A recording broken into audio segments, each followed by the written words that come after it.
Hello दोस्तों। तो कैसे हैं आप सब भाई लोग। मैं आप ही लोगों में से एक स्टूडेंट हूं और आज मैं अपनी पहली वीडियो जा रहा हूं बनाने, ताकि आप सब का भी कुछ मैं मदद कर सकूं। दोस्तों, मैं भी रिपोर्टर की तैयारी कर रहा हूं और मैं कुछ प्रैक्टिस करता हूं, तो मैंने सोचा कि अपनी अनुभव अपने प्रैक्टिस आप लोगों के साथ साझा करूं। तो 120 शब्द के प्रति मिनट से हम लोग तैयारी करेंगे। उसके बाद हम लोग 5-5 शब्द बढ़ाएंगे और हम लोग 150 शब्द तक पहुँचेंगे। तो चलिए वीडियो शुरू करते हैं बिना किसी देर किए हुए। चलिए भाइयों, तो रेडी हो जाइए। वीडियो स्टार्ट होगा 5 सेकंड बाद।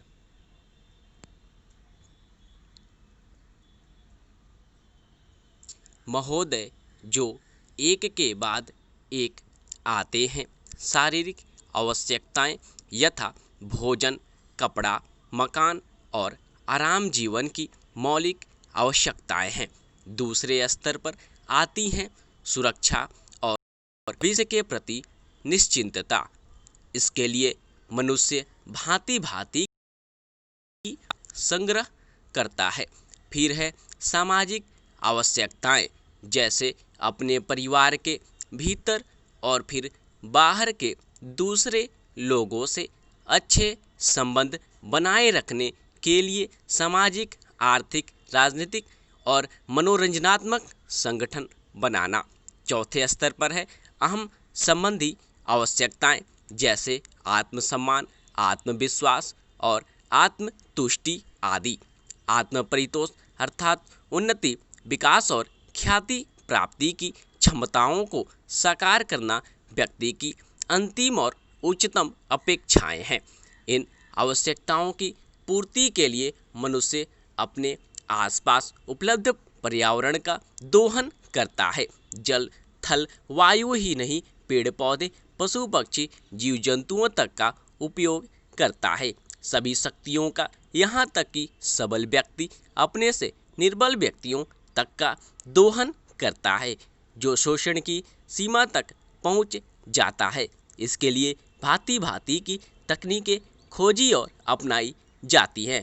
पैराचेंज प्रौद्योगिकी ने मनुष्य को भांति भांति की आवश्यकता की वस्तुएं अभूतपूर्व प्रचुरता से देकर संतुष्ट किया है और आवश्यकता की सीमा रेखा भी खिसकाई है। विलासिता और सजावट की ऐसी सामग्री भी दी है जो अब बहुत कुछ आवश्यकताओं में गिनी जाने लगी है। स्वचल वाहन, दूरदर्शन, धुलाई मशीन, सफाई मशीन, सिलाई मशीन, स्टोव चूल्हे, मिक्सी, फ्रिज आदि आदि बहुत से लोगों के लिए अनिवार्य आवश्यकता की कोटि में आ गई हैं। तकनीकी और औद्योगिकी से यह सब संभव हुआ है, किंतु एक ऐसा अल्प मार्ग भी है जिसके लिए विलासिता आवश्यकता की कोटि में आ चुकी है। विज्ञान की जन समुदाय के लिए तो मौलिक न्यूनतम आवश्यकताएं भी विलासिता ही बनी हुई है। औद्योगिकरण के सहारे मनुष्य ने जितना भी विकास किया है उसे वह उन्नति कहकर संतोष करने लगता है और अपनी द्वैध प्रकृति के कारण यह ध्यान नहीं देता कि इस विकास से वर्गभेद पनपा है। अमीरी गरीबी के बीच की खाई चौड़ी हुई है। जो व्यक्ति मानव की समानता, समाजवाद या साम्यवाद के गीत गाता है, वही अपनी द्वैध प्रकृति के कारण अपने पर्यावरण, यहाँ तक कि मानव के भी शोषण के नए नए तरीके खोजता है। यह शोषण बलात्कार की सीमा तक पहुँच गया है।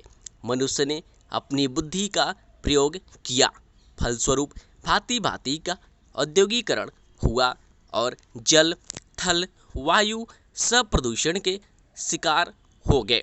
जितना ही अधिक विकास हुआ उतना ही अधिक विनाश हुआ।